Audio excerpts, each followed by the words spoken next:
Hi, today I want to talk about communication. Communication. This happens every day, almost every minute of our lives.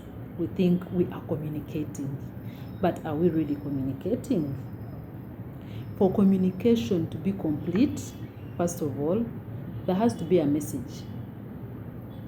There has to be a sender that is sending the message. There has to be a receiver, the person who the message is going to.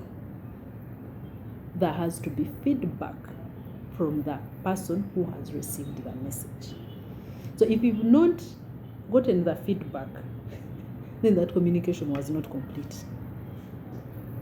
But what I want to talk about most today is about feedback. How we give feedback.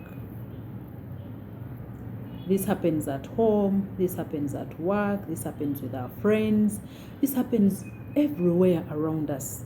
You find you're giving feedback to people, either in a conversation or someone will come and ask you something and you have to give them feedback. So that is what I'm talking about, giving feedback in a positive way. No matter how negative the feedback might be, you have to package it so well so that you don't damage that person's self-esteem, the person who is receiving that feedback. Yeah, I've seen, of course, most of the times in our homes, you find maybe the man or the woman, in case of, they are talking about an issue and there is only one person that is talking, giving orders. They don't care, they don't want to listen, they tell you shut up, it's them talking.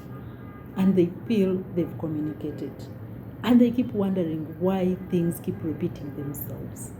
Now, if you don't wait to get feedback, most of the times, you will not know whether someone has understood what you're trying to say or what you're communicating or not.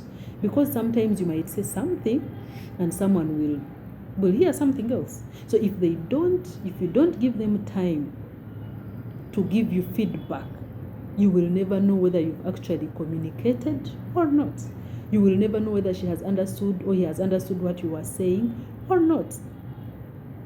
It happens at work even with our children. We have to, after you've sent the message, you have to wait for the feedback. Give someone a chance to respond to you. And these arguments in homes, between married people, between brothers and sisters, most of the times there is no communication that is going on. So we have to pause and go back to the drawing board. Even at work, if your child comes home with their report and they've not performed well, they've given you the report, that is the message. You're giving them feedback. And you tell them, for you're just good for nothing. How can you keep performing this bad? What? All that. You're affecting them. You're killing their esteem. Find a way. First, find something positive about the whole thing. Maybe they are good at co-curricular activities. Maybe they are good at work. Tell them, you know what, I appreciate the fact that, you were able to complete school this term. You are able to play games, but I think next term you have to also concentrate on your books. Then we also, of course, have our husbands, who go and Friday it is their time with the boys, or your wife has gone out with the ladies to have the ladies talk somewhere, and maybe she comes late or he comes back late. How you give that feedback matters. Don't just shout, because that is not going to solve anything. Sit, talk, find something positive to start with before you say how you didn't like the fact that she went and she was out late. She came back late or he came back late. You just have to find a way of giving that feedback.